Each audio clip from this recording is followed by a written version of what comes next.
we're just in our coaching call, and Em and I thought it'd be a good idea to record our wrap up that we do at the end of the coaching call to talk about what we've achieved. And I'm always amazed at so many things we can go through in our coaching call. So Em, do you want to talk about what you've discussed with regards to Instagram? So the first question was from Penny. She wanted to ask how to find people in her industry, whether it's influencers, other businesses, or your target audience.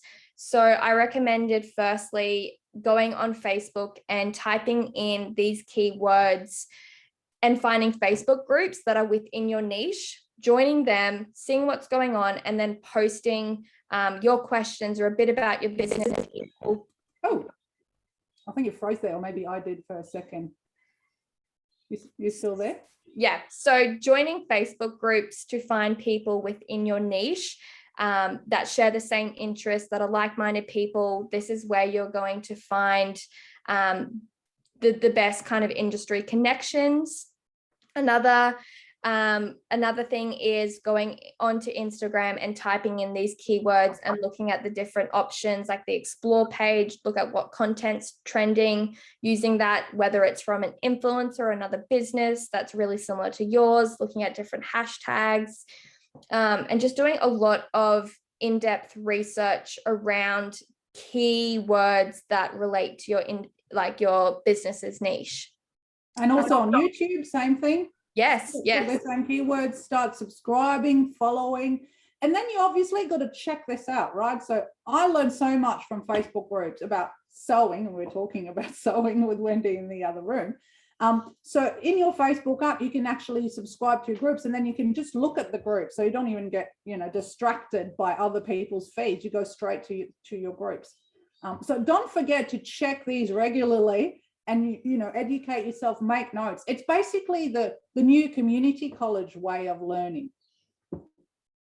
Yeah, definitely. It's connecting with these people, because it's not what you know, it's who you know. It's making these connections, because you can only go so far by yourself, and when you join forces, whether it's other people, like-minded industry connections, or people within your region, to help grow together and use both followings and audiences to kind of grow.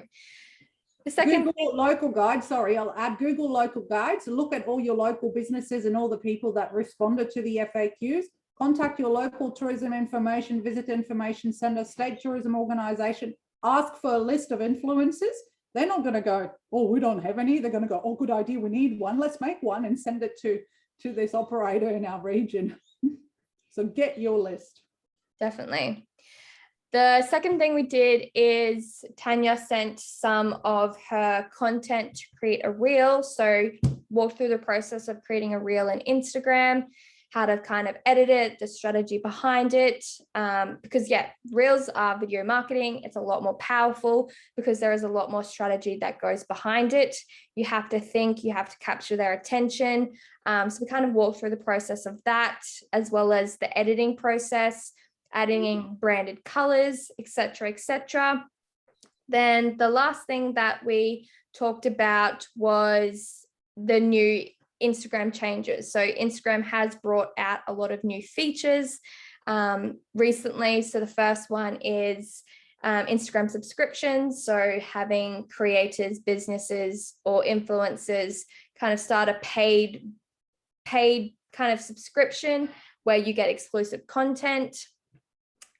Another new feature is the Instagram newsfeed, where you view all the posts, is changing. So you can actually choose from 3 options of how you want to view your newsfeed, some of which can be really beneficial for small businesses, particularly those who haven't interacted with some of their followers for a long time, and they're no longer getting pushed within their algorithm. So it can increase visibility. Another one is Instagram. You can customize your Instagram grid. So if you had a really important post or content that's done really well, you can now, if it was made, let's say 6 months ago and is down quite a bit in your profile, you can actually move it to the top. So when people come to your, like pinning it, right? yes, exactly, pinning really important content to the top. Or if you are going for an aesthetically pleasing Instagram feed and you muddle it up a bit, you can change the order. And yeah, there's just a bunch that's coming out, but that was basically the sum. And if you follow Tourism Tribe on Insta, you'll see Em's updates. She Yeah. does reels, you do everything that makes it fun and entertaining to learn. Yeah. Great. We covered SEO in our section.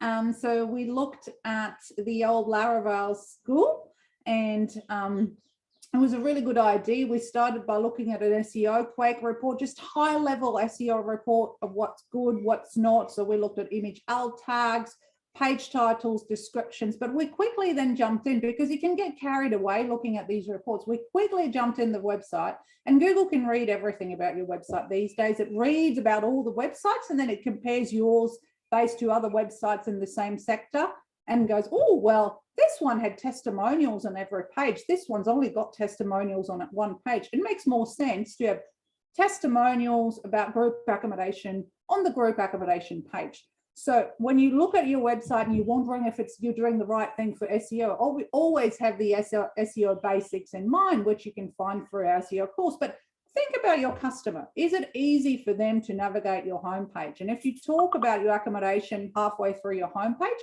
link to that page so that when they click on the image, the title, the read more button, that you don't force them to go back up and find the button.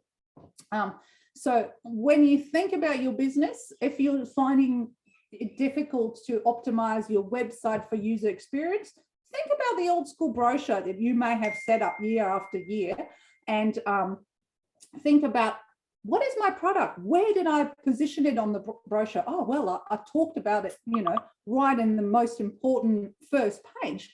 Well, obviously it's your product. So the same thing needs to happen on your website. So we talked about that. And then we talked about quickly image resolution. It's always an issue amongst tourism operators, understanding what size the images need to be. So if you're not sure, we have a great image tutorial to go through from your dashboard as well. And finally, we finished with Canva. And the tip there with Canva when you design things is make sure you enable the rules and the guides, and you can drag them from the margin. So if you have a document where you want and everything beautifully aligned, you can just push your picture along the line and it's not, off center. So that's what we did. Full on session. Thank you everyone for coming and letting us record this, and we'll see you next time. See ya. Bye.